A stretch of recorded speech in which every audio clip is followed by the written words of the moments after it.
War did not arrive in the Eastland as a whisper. It came as a storm, sudden, violent, and unforgiving. In the deserts of Zaronga, King Bushalami stood at the edge of certainty as his spies returned from Tyre, bringing news that would shape the course of the war. Tyre was exposed, its forces had marched, its defenses were thin, its strength had left with its king. To Bushalami, this was not merely opportunity, it was confirmation. The moment had come. Without hesitation, without delay, he gave the order, and like a force of nature long restrained, the armies of Zaronga began their march.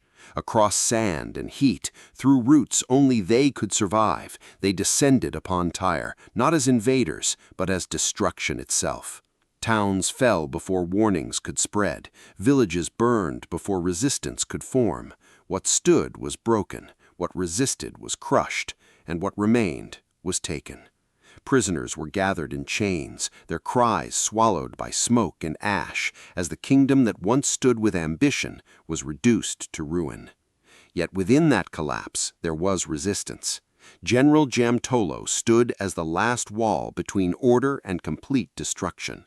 He fought not as a man seeking victory, but as one determined to delay the inevitable. Blow after blow, stand after stand, he held against a force far greater than his own, buying time not for the kingdom, but for its future. And in that final act, as the weight of war closed in around him, he made his choice. Prince Rundell was placed on a horse, given no time to argue, no space to refuse. He was sent away, toward Mandev, toward uncertainty, toward survival. Jamtolo did not follow. He remained, and like all men who stand when there is no victory left to claim, he fell. His death marked the end of Tyre as it once was. But even as Tyre burned, another fire had already been lit. In Mandev, King Aaron arrived not as a visitor, but as a conqueror. His army met resistance at the gates, fierce and unyielding, for even without its king, Mandev did not surrender easily. Steel met steel, and the land echoed with the sound of war as Aaron pressed forward, determined to claim what he believed had already begun to collapse.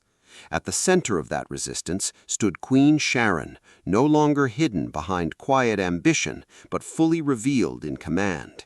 She fought not just for the throne she had tried to seize, but for control, for power, for the right to rule what she believed Malu had failed to protect. But ambition alone could not hold against the force Aaron brought with him. The battle was brutal, unrelenting, and in the end it was final. Sharon fell. Her rise ended not in triumph, but in blood. And with her death, Aaron believed the kingdom of Mandev had finally been broken. But what Aaron saw was not the truth. Deep within Siro, the heart of Mandev, the real power had not yet revealed itself. King Malu still lived, hidden, waiting, watching as events unfolded exactly as he had anticipated. General Philip stood ready, his instincts pulling him toward immediate action, toward defending his land, toward crushing the invading force before it could take root. But Malu held him back, not out of fear, but out of strategy. He understood something deeper than the chaos unfolding beyond Siro's walls. War was not only about strength, it was about timing. Aaron's army had marched far, fought hard, and now believed itself victorious.